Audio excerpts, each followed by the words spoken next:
హాయర్స్ welcome to our channel. So Allu Arjun గారి Sandhya theatre దగ్గర తొక్కిసలాట జరగడం ఇప్పుడు పెద్ద రగడ క్రియేట్ చేయడం మనం చూస్తున్నాం. అసెంబ్లీలో నిన్న రేవంత్ రెడ్డి గారు అల్లు అర్జున్ గారి పైన అండ్ సినిమా ఇండస్ట్రీ పైన ఒక రేంజ్‌లో ఫైర్ అయిపోయారు. అంటే పర్మిషన్ ఇవ్వకపోయినా కూడా అక్కడికి వెళ్ళాడు. తొక్కిసలాట అందుకే జరిగింది. ఒక ప్రాణం పోయింది అల్లు అర్జున్ గారి వల్ల అని చెప్పేసి కూడా వాళ్ళు ఆరోపించారని చూస్తున్నాం. అలాగే ఇటు అల్లు అర్జున్ గారు కూడా ప్రెస్ మీట్ పెట్టేసి అసలు నాకెవరు కూడా ఇన్ఫర్మేషన్ ఇవ్వలేదని చెప్పేసి ఆయన వర్షన్ అయితే ఆయన చెప్తున్నారు. ఇవి రెండిటి మధ్య ఇలా ఉండగా ఇంకొక వీడియో సోషల్ మీడియాలో వైరల్ అవుతుంది. దాదాపు 9 నిమిషాల పాటు ఉన్న వీడియో. అందులో సంధ్య థియేటర్ దగ్గర ఆ రాత్రి ఏం జరిగింది ఫస్ట్ నుంచి లాస్ట్ దాకా కూడా ఆ వీడియో కంప్లీట్ గా వైరల్ అవుతుంది. అక్కడ కూడా అల్లు అర్జున్ గారు ఫాల్ట్ ఉందని కూడా చెప్తున్నారు. అసలు ఎంటైర్ గా ఈ వ్యవహారాన్ని ఏ విధంగా చూడొచ్చు, మళ్ళీ మరోసారి అల్లు అర్జున్ గారు అరెస్ట్ అయ్యే అవకాశాలు ఏమన్నా కనిపిస్తున్నాయి? ఎందుకంటే మధ్యంతర బెయిల్ ద్వారా మీదనే ఉన్నారు. మరి ఆ మధ్యంతర బెయిల్ ఏమైనా క్యాన్సిల్ అయ్యే అవకాశాలు ఏమైనా కనిపిస్తున్నాయి? ఇటువంటి అన్ని అంశాల మీద డిస్కస్ చేయడానికి ప్రెజెంట్ మనతో పాటు సీనియర్ అడ్వకేట్ రామారావు గారు ఉన్నారు. ఒకసారి వారితో మాట్లాడి తెలుసుకునే ప్రయత్నం అయితే చేద్దాం. నమస్కారం సార్. నమస్తే సార్. చూస్తున్నాం అల్లు అర్జున్ గారి ఇష్యూ పెద్ద ఇష్యూగా మారిపోయింది సార్. నేను అసెంబ్లీలో చర్చకు వచ్చింది. మళ్ళీ అల్లు అర్జున్ గారు ప్రెస్ మీట్ పెట్టారు. మరి ఇక్కడ రేవంత్ రెడ్డి గారేమో పోలీసులు ఎటువంటి పర్మిషన్ ఇవ్వలేదు, అయినా వచ్చారు అని చెప్పేసి ఆయన చెప్పడం చూస్తున్నాం. చనిపోయిన విషయం కూడా అల్లు అర్జున్ గారు చెప్పారు, అప్పటికి కూడా వెళ్ళలేదని చెప్పేసి కూడా ఆయన చెప్పారు సార్. మరి ఇటేమో అల్లు అర్జున్ గారు లేదు, నాకు ఎటువంటి ఇన్ఫర్మేషన్ ఇవ్వలేదు, పోలీసులే నన్ను క్లియర్ చేసి మరి లోపలికి పంపించారు, నా దగ్గరికి ఎవరు వచ్చి ఇలా జరిగిందని కూడా చెప్పలేదు, నాకు తెల్లారి జరిగిందని చెప్పేశారని చెప్పేసి ఆయన వర్షన్ వినిపించారు. సో ఈ వ్యవహారం అంతా చూస్తుంటే మీకేమనిపిస్తుంది సార్? ముందుగా ఇప్పటిదాకా సోషల్ మీడియాలో సర్క్యులేట్ ఒక వీడియో సర్క్యులేట్ అయితే చూసినాం మనం. ఆ వీడియోలో మనకు క్లియర్ గా కనబడుతుంది కనీస సామాజిక బాధ్యత అల్లు అర్జున్ గాని ఆయన కుటుంబ సభ్యులకు గాని. ఇప్పుడు వాళ్ళ మామ వచ్చాడు, ముందుగాల కారు ఆగింది, గేట్ ముందుగాల ఆగింది. నేను ఇంతకు ముందు కూడా చెప్పిన, నేను జాతీయ మానవ హక్కుల కమిషన్ కు ఒక ఫిర్యాదు చేయడం జరిగింది. దానిలో నేనేం చెప్పినంటే, ముందుగా పోలీస్ వాళ్ళు లాఠీ చార్జ్ చేయడం తప్పు, పోలీస్ వాళ్ళ మీద చర్యలు తీసుకోవాలి. అదే విధంగా అల్లు అర్జున్ ఎంబడైతే ఎంతమంది ఉన్నారో వాళ్ళ కుటుంబ సభ్యులు కావచ్చు, అదే విధంగా బౌన్సర్లు కావచ్చు, అదే విధంగా సంధ్యా థియేటర్ యాజమాన్యం కావచ్చు, వీళ్ళందరి మీద కూడా పూర్తి స్థాయిలో చర్యలు తీసుకోవాలనే విషయాన్ని నేను చెప్పడం జరిగింది. ఆ వీడియోలో మనకు కళ్ళకు కనబడుతుంది, it is visible to naked I.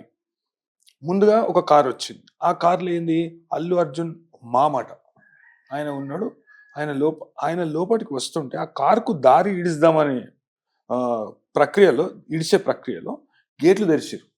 వెనుక నుండి మొత్తం అందరూ వస్తున్నారు. మొత్తం అల్లు అర్జున్ ఆ కార్లో ఉన్నాడేమో, లేకుంటే వెనుక కార్లో ఉన్నాడు. ఒక కాన్వాయ్ వచ్చిన ఇప్పుడు అల్లు అర్జున్ వాళ్ళ కుటుంబ సభ్యులతో సినిమా చూడనీకి వస్తే,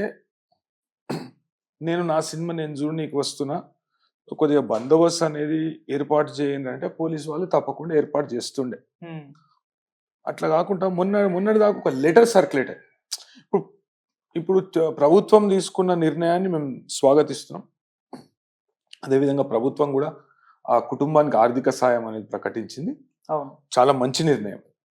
అయితే దీనిలో పోలీస్ వాళ్ళ పాత్ర ఏంది, అత్యుత్సాహం చూపెట్టిన పోలీస్ వాళ్ళ పాత్ర ఏంటి అనేది కూడా పూర్తి శాతం దానిలో ఎంక్వైరీ అనేది చేయాలి. ఒక సెలబ్రిటీ స్టేటస్ ఉన్న వ్యక్తి ఆయన వస్తుండు అనే విషయాన్ని ముందస్తుగా ఇన్ఫార్మ్ చేయాలి. గత 20 సంవత్సరాలు 30 సంవత్సరాలుగా సంధ్యా థియేటర్లు, ఆ క్రాస్ రోడ్ ప్రాంతంలో ఉన్న థియేటర్లలో సినిమా హీరోలు కానీ, సినిమాకి సంబంధించిన నటీనటులు కానీ, లేకుంటే సినిమా చిత్ర బృందం కానీ రావడం అనేది కామన్, చాలాసార్లు వచ్చింది. అయితే ముందస్తుగా ఇప్పుడు మనకు ఒక చిన్న ఈవెంట్ ఉంటుంది, ఇంట్లో బరాత్ అయినా కానీ, ఇంట్లో పెళ్ళి అయితే ఒక బరాత్ తీసేటప్పుడు మనం ఏం చేస్తామంటే ఒక పర్మిషన్ తీసుకుంటాం. దానికి సంధ్యా థియేటర్ యాజమాన్యం చెప్తున్నట్టు మేము ఒక లెటర్ రాస్తే సరిపోదు. దానికి ఏంటంటే దాన్ని ఈవెంట్ పర్మిషన్ అంటారు. ముందుగా బాక్స్ టైప్ స్పీకర్స్ 15 days ముందుగా పోలీస్ వాళ్ళకు ఆన్లైన్లో అప్లికేషన్ పెట్టాలి. బాక్స్ టైప్ స్పీకర్స్ మేము యూజ్ చేస్తాము, దీనిలో ఇంతమంది పార్టిసిపేట్ చేసే అవకాశం ఉంటుంది, ఈ ఈవెంట్ పలానా రోజు మేము పెట్టుకున్నాము కాబట్టి ఈ ఈవెంట్లో ఇంతమంది వచ్చే క్రమంలో లా అండ్ ఆర్డర్ కానీ, ట్రాఫిక్ కానీ కొద్దిగా ఇబ్బంది అయ్యే అవకాశం ఉంటుంది కాబట్టి మీరు బందోబస్తు ప్రొవైడ్ చేయండి. ఇప్పుడు మనం ప్రొసెషన్స్ చేస్తాం. ఇప్పుడు బోనాల పండుగ అవుతుంది, లేకుంటే గణేషుని పండుగ గణేష్ చవితి అవుతుంది, అట్లాంటి ప్రొసెషన్కు అనుమతి తీసుకుంటారు. అదేవిధంగా ఏదైనా ఈవెంట్ చేస్తే ఒక అనుమతి, ముందస్తు అనుమతి అనేది పోలీసుతో తీసుకోవాలి. నిన్న చెప్పిన ఇవాళ దినం పోలీసు వాళ్ళు రావాలి, లేకుంటే మొన్న చెప్పిన ఒక లెటర్ రాస్తే పోలీసు వాళ్ళు బందోబస్తు చేయాలంటే అది కాదు, కరెక్ట్ కాదు. అయినా పోలీసు వాళ్ళు ఏం చేసిందంటే వాళ్లకు రిప్లై అనేది ఇచ్చింది. బందోబస్తు మేము ప్రొవైడ్ చేయడానికి ఇబ్బంది, మాకు వేరే పనులు ఉన్నాయి ఆ దినము, అదేవిధంగా ఇంత క్రౌడ్ని పోలీసు మేము కంట్రోల్ చేయడానికి మా దగ్గర అంత ఫోర్స్ అనేది ఇమీడియట్ మేము ఏర్పాటు చేయలేము, కాబట్టి మీరు ఆ ఈవెంట్ను మానుకోండి అనే విషయాన్ని పోలీసు వాళ్ళు చెప్పినాక కూడా ఇప్పుడు నేను సినిమా చూడడానికి వచ్చిన ఈ కేవలం నిర్లక్ష్యపూరితమైన వైఖరి. ఇంకొకటి ఏంటంటే నాకు పైసలే మొత్తం అదే పరమావధి అన్నట్టు, నేను పైసలు పెట్టినా 100 కోట్లు రావాలి, 1000 కోట్లు రావాలి, 2000 కోట్లు రావాలి. ఇప్పుడు అదేమన్నా కళాఖండమా? దానికి ఎందుకు బెనిఫిట్ షో పెట్టుకొని? బెనిఫిట్ షో అంటే ఏంది? ఒక గరీబోనికో, లేకుంటే ఒక దివ్యాంగులకో, లేకుంటే ఇబ్బందికరమైన పరిస్థితిలో ఉన్న వాళ్ళకు కొద్దిగా ఆర్థిక సాయం చేద్దాము, ఆ బెనిఫిట్ షో ద్వారా వచ్చిన పైసలతో కొద్దిగా ఆర్థిక సాయం చేద్దాం అని చెప్పేసి ఒక బెనిఫిట్ షో అనేది పెడతారు.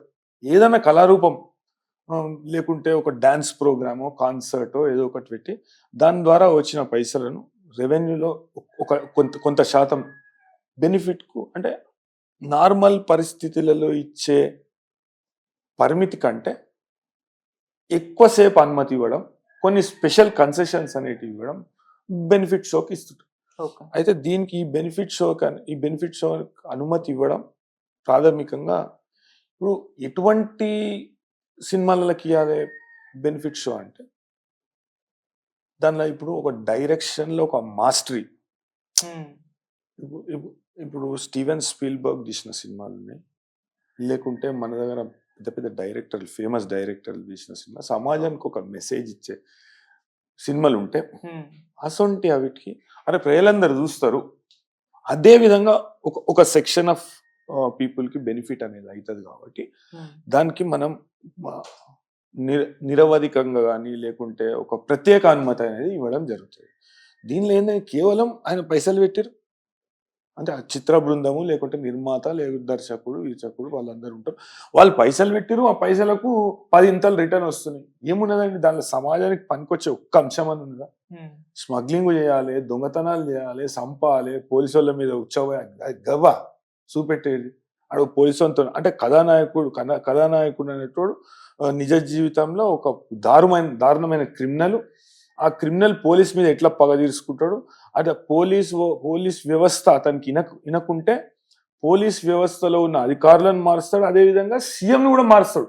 ఫోటో దిగకుంటే నాకు వాళ్ళు చెప్తుంటే ఇట్లని దీనిలో ఇంట్లో కూడా పిల్లలు సినిమాకు పోదాం, ఇది పోదాం అంటే వద్దు బిడ్డ, అట్లాంటి సినిమాలు చూడొద్దని అని కూడా చెప్పాడు. అదే పోలీస్ వ్యవస్థలో ఉన్న పెద్ద పెద్ద ఆఫీసర్లను మారుస్తాడట కథానాయకుడు నిజ జీవితంలో ఒక పెద్ద విలన్, ఒక స్మగ్లర్. అయితే దానిలో సమాజానికి పనికొచ్చే అంశం ఏముందో నాకైతే ఏం కనరాలేదు.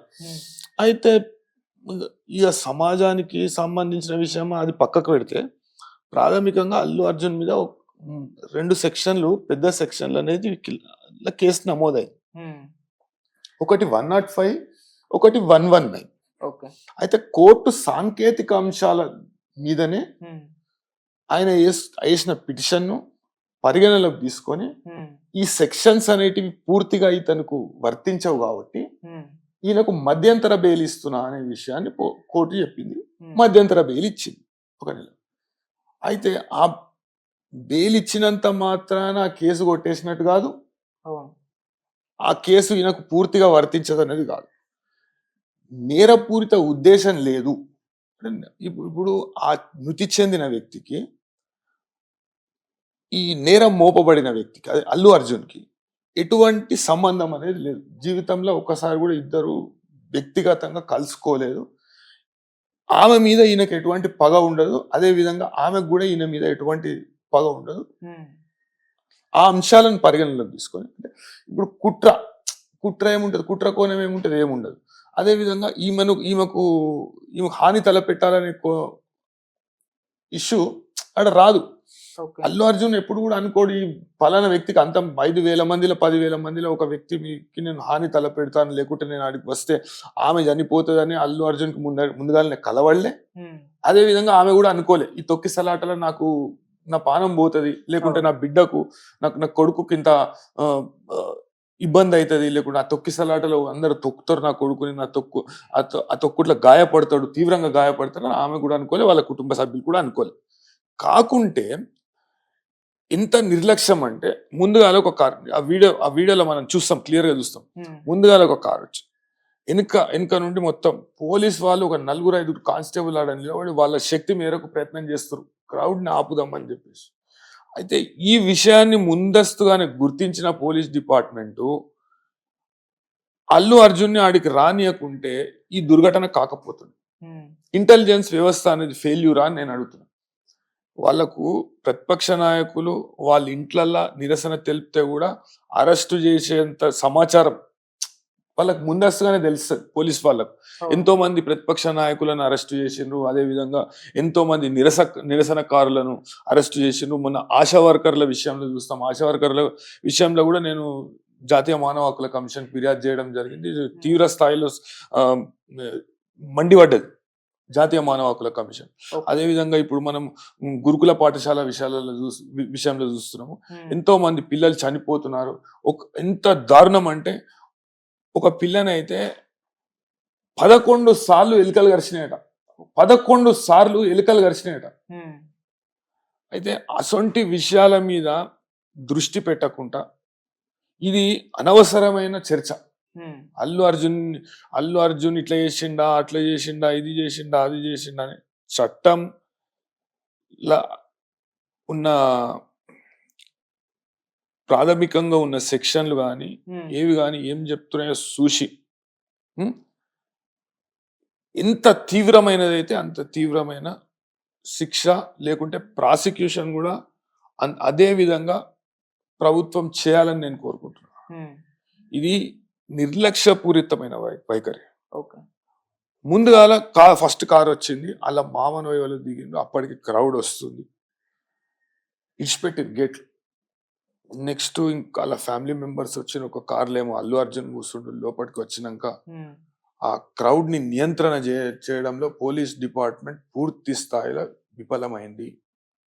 ఇది కేవలము సంధ్యా థియేటర్ యాజమాన్యం మాత్రమే దీనిలో తప్పు అని మనం చెప్పలేము.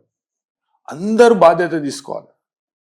ఈ నిర్లక్ష్యపూరిత ధోరణి ఇవ్వాలన్నా కానీ ఇప్పుడు ఆడికెళ్ళి వస్తుండు, ముందట రోడ్డు మీద ఉన్న క్రౌడ్ ని డిస్పర్స్ చేసే, ఇప్పుడు మీరు ఆశా వర్కర్లను వాళ్ళు శాంతియుతంగా నిరసన తెలుపుతుంటే కొట్టి బగాంచిండ్రు వాళ్ళు ఒక్కొక్కరు. అయితే అల్లు అర్జున్ రాకముందు అదే విధంగా ఆడ మొత్తం క్రౌడ్ జమ అయినప్పుడు పోలీసు వాళ్ళు ఏం చేస్తుండ్రు, వచ్చినాక గేట్లు ఇప్పి, ఆ విజువల్ క్లియర్ కనబడుతుంది, గేట్లు ఇప్పినాక అవతల నుండి వచ్చే వాళ్ళ మీద పోలీసు వాళ్ళు లాఠీ చార్జ్ చేస్తారు, వీళ్ళని ఇడిచిపెడుతురు. ఇప్పుడు నీకు బాధ్యత లేకుండా నువ్వు వచ్చి క్రౌడ్లో నన్ను బందోబస్తు ఏర్పాటు చేయి, ఇది ఏర్పాటు చేయి, అది ఏర్పాటు చేయంటే పోలీస్ వ్యవస్థ ఎందుకు ఏర్పాటు చేస్తుంది? పోలీసు వాళ్ళకి జీతాలు ఎవరు ఇస్తున్నారు? అల్లు అర్జున్ ఇస్తుండా, లేకుంటే ప్రజల సొమ్ము నుండి ఇస్తుర్రా? ప్రజాధనమే పోలీసు వాళ్ళకి జీతం రూపంలో అందుతుంది. అల్లు అర్జున్ ఇస్తలేడు. పోలీస్ వాళ్ళు ఎట్లా, కొంతమంది పోలీస్ వాళ్ళు అయితే ఎట్లా ప్రవర్తించారు అంటే అల్లు అర్జున్ కి వ్యక్తిగత భద్రతా సిబ్బంది లేక వ్యవహరించారు. ఫస్ట్ ఫ్లోర్ లో కూర్చుంటారండి పోలీసు వాళ్ళు. ఆ విజువల్ క్లియర్ కనబడుతుంది. ఉల్టా వచ్చేటోళ్ళ మీద లాఠీ చార్జ్ చేస్తున్నారు. గేట్లు బంద్ చేయ చేత కాదు మీకు? అంటే గేట్ బంద్ చేస్తుంటే ఏమైతుండే, రాలేకపోతుండే క్రౌడ్. మాతో కాదే పో, ఎందుకు వచ్చినావు పో, నువ్వు ఏమన్నా ఎట్లా పోయివాడు అని ఇచ్చిపెట్టేది ఉండే. నువ్వు అతనికి భద్రత ఇచ్చే క్రమంలో ఆడ తొక్కిసలాట అయింది, లాఠీ చార్జ్ చేస్తారు, ప్రజల మీద లాఠీ చార్జ్ చేస్తారు. మీరు ఉంటే అతను రానియకుండా నియంత్రణ చేసేది ఉండే. మీరు శాంతియుతంగా నిరసన తెలుపుతున్న వ్యక్తులను మీరు కొట్టి పోలీస్ స్టేషన్లలో పెట్టి అరెస్టు చేసి జ్యూరిడిక్షన్ కానీ పోలీస్ స్టేషన్లలో ఎక్కడికెక్కడికో తీసుకుపోయి వాళ్ళని డిస్పర్స్ చేస్తారు. ఈ ఈ క్రౌడ్ ని మీరు కంట్రోల్ చేయ చేత కాదు. అదే విధంగా నువ్వు వస్తున్నప్పుడు ఒక కారు వచ్చింది, బంద్ చేయ చేత కాదు మీకు. మీ మీద పడ్డరా, వాళ్ళ మీద బుక్ చేయి, మీ మీద పడ్డోళ్ళ మీద బుక్ చేయి. నువ్వు లోపట ఇప్పుడు లోపల పటాకులు కాల్చిరు, ఆడ కొన్ని కొన్ని విజువల్ అయితే పటాకులు కాల్చేది కనబడుతుంది. ఎంత పెద్ద ప్రమాదం అవుతుండే, ఎంతమంది చచ్చిపోతుండే. కనీస బాధ్యత అది. అదే ప్రభుత్వం పనిచేయలేదు, లేకుంటే పోలీస్ పనిచేయలేదు అని కాదు, ఈడ కోఆర్డినేషన్ అనేది లేకుండా ఇప్పుడు ఆడనే అనుమతి లేదు అని చెప్పినప్పుడు పొద్దున్న సాయంత్రం దాకా ఆడ డీజేలు గీజేలు పెద్ద పెద్ద సౌండ్ బాక్సులు ట్రస్సులు గిస్సులు పెట్టి బ్యాండ్లు పెట్టి ఆడ నానా హంగామా చేస్తుంటే పోలీసులకు కాని రాలే, అప్పుడే ఆపేది ఉండే. చల్ ఇవన్నీ బంద్ చేయండి.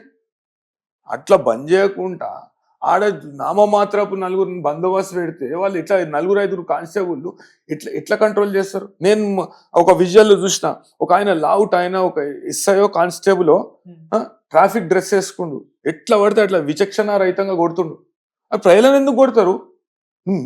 మీరు ఫెయిల్ అయ్యి మీరు అతన్ని నియంత్రించలేకుండా సినిమా చూడనీకి వస్తాడండి. సినిమా చూడనీకి వస్తే నీకు నీ వ్యక్తిగతంగా నిన్ను రక్షించుకోనికి 50-60 మంది బౌన్సర్లను పెట్టుకుంటావు.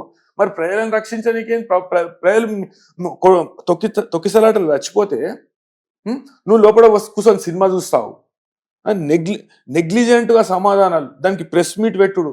ఇప్పుడు రాష్ట్ర ప్రభుత్వం ఒక దిక్కు చెప్తుంది, ఇది చాలా అంటే అనుకోకుండా జరిగిన దుర్ఘటన ఇది, దీనిలో కోఆర్డినేషన్ ఇలా బెనిఫిట్ షోలు అనేటివి మేము బంద్ చేస్తాము, ఇక వేరే వాళ్ళకు కూడా బెనిఫిట్ షోలు అనేటివి ఇప్పుడు ఏంటంటే కన్వెన్షన్ హాల్ తీసుకొని పెట్టుకోండి. మీరు అందరూ చిత్ర బృందం అందరు కూర్చొని చూడండి.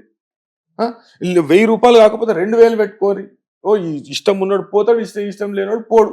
నువ్వు ఇంత రద్దీ ప్రదేశంలో నువ్వు ఇంతమందిని తీసుకొని వచ్చి అసలు ఎటువంటి ముందస్తు అనుమతి తీసుకోకుండా, ముందస్తు ఇన్ఫర్మేషన్ కూడా ఇవ్వకుండా, అంటే నీకు యాజమాన్యంతో నేను మాట్లాడే బాధ్యత లేదా నీకు? అరే ఉన్నదా, ఈవెంట్ పర్మిషన్ ఉన్నదా, ఎంతమంది ఉన్నారో ఆడ సిచ్యువేషన్ అనలైజ్ చేసే అవసరం నీకు కనబడలేదా? ఎట్లా పడితే అట్లా వస్తావా? నేను వస్తున్నా, ఏం తప్పు లేదు, నా సినిమా నేను చూసుకుంటే తప్పేమున్నదంటే, మరి నీ సినిమా నీ ఇంట్లో కూర్చొని చూసుకునేది నీ సినిమా నువ్వు. ఇప్పుడు నీకు తెలుసు క్రౌడ్ జామ్ అవుతుంది.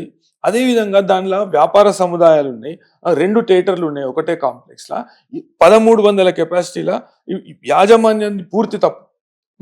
ఫ్యాన్స్ అవండి, ఫ్యాన్స్ ఉంటారు, అది విపరీత ధోరణి రోడ్ల మీద పడి మేము పొట్టుకదేస్తామంటే, లేకుంటే తొక్కిసలాటకు కారణం అవుతామంటే అది ఎవరి బాధ్యత? అది ఫ్యాన్స్ ఉంటే మీ ఇంట్లో చూపెట్టుకోండి ఫ్యాన్స్.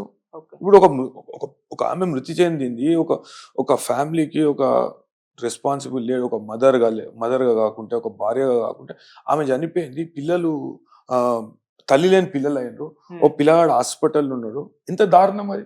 వాళ్ళ తప్పు ఏమున్నది? వాళ్ళు టికెట్ కొనుక్కురు, అల్లు అర్జున్ అయితే చూడనికి రాలే, వాళ్ళు ఏంటి బెనిఫిట్ షో చూద్దామని వచ్చారు. ఆ పిల్లాడు జిద్దు పట్టినట, ఆ పిల్లానికి ఆ క్యారెక్టర్లో లీనం అయిపోతాడట ఆ పిల్లానికి అల్లు అర్జున్ అంటే ఇష్టం అట.